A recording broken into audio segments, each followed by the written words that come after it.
சிவன் என்பதற்கு பெரிய இறைவன் என்று பொருள். பெரிய இறைவர்கள் எல்லாரும் சேர்ந்து இந்த வெற்றி படமாக்க வேண்டும் என்ற வாழ்த்துக்களோடு இப்போது மகேஸ்வரன் மகிமை படத்தின் trailer launch K. Rajan sir மற்றும் அன்பு செழியன் அவர்கள் வெளியிட படக்குழுவினர்கள் பெற்றுக் கொள்வார்கள்.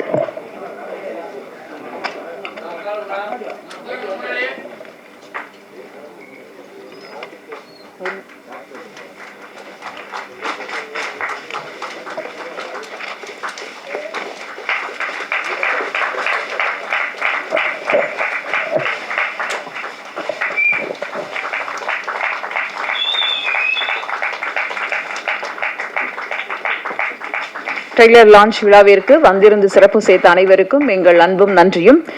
சிற்றுணவிற்கு பிறகு படம் தொடரும். நன்றி, வணக்கம்.